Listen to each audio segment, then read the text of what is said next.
Hello friends, പുതിയൊരു വീഡിയോയിലേക്ക് വീണ്ടും സ്വാഗതം. അപ്പോൾ ഇന്ന് ഞാൻ തയ്യാറാക്കുന്ന റെസിപ്പി സോയ കൊണ്ടുള്ളതാണ് കേട്ടോ. സോയ പെപ്പർ റോസ്റ്റാണ് തയ്യാറാക്കുന്നത്.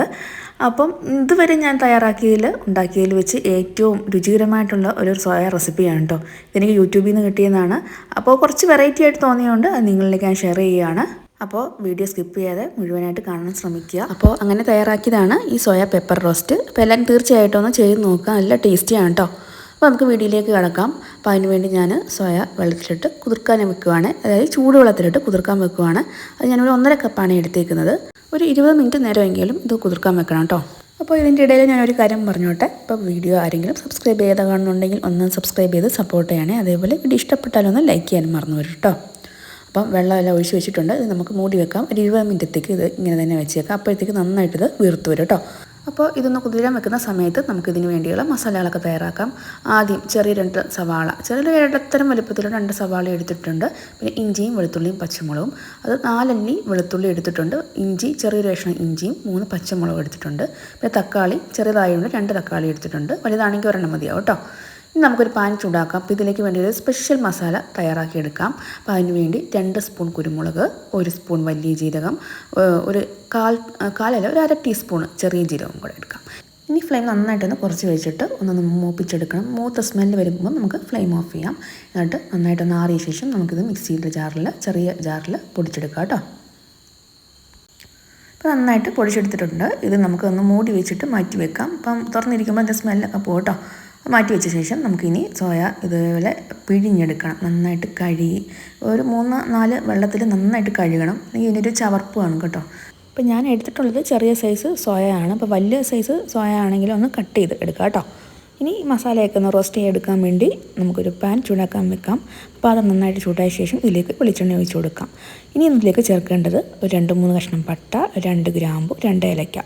കുറച്ചെടുത്താൽ മതി കേട്ടോ. അപ്പം ഒരുപാട് അതായത് നമുക്ക് ഈ മസാലയുടെ ഒരുപാട് കുത്തലാവരുത്. അതുകൊണ്ട് എല്ലാം കുറച്ച് എടുത്താൽ മതി. അപ്പോൾ ഗ്രാമ്പു 1 ആയാലും കുഴപ്പമില്ല കേട്ടോ. ഇതെല്ലാം ഒന്ന് മൂത്ത് വരുമ്പോഴത്തേക്ക് ഇതിലേക്ക് നമുക്ക് അരിഞ്ഞ് വെച്ചിരിക്കുന്ന സവാള ചേർത്ത് കൊടുക്കാം.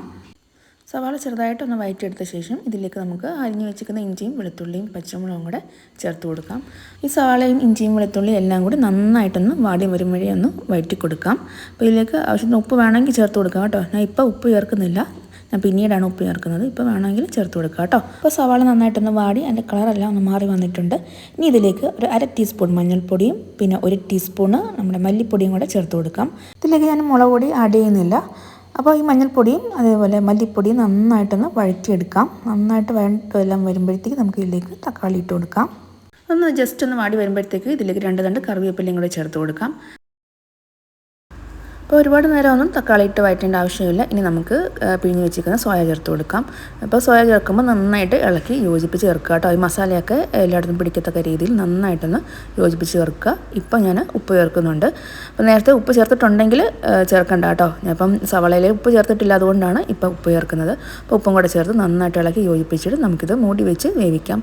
ഇപ്പോൾ ഇതിലേക്ക് വെള്ളം ഒഴിക്കുന്നേ ഇല്ല. ഞാൻ ഡ്രൈ റോസ്റ്റ് ആയിട്ടാണ് എടുക്കുന്നത്, അതുകൊണ്ട് തന്നെ വെള്ളം ചേർക്കുന്നില്ല കേട്ടോ. അപ്പം നമുക്കൊരു മൂടി വെച്ചിട്ട് ഒരു 10-15 മിനിറ്റത്തേക്ക് നമുക്ക് വേവിക്കാൻ വെക്കാം.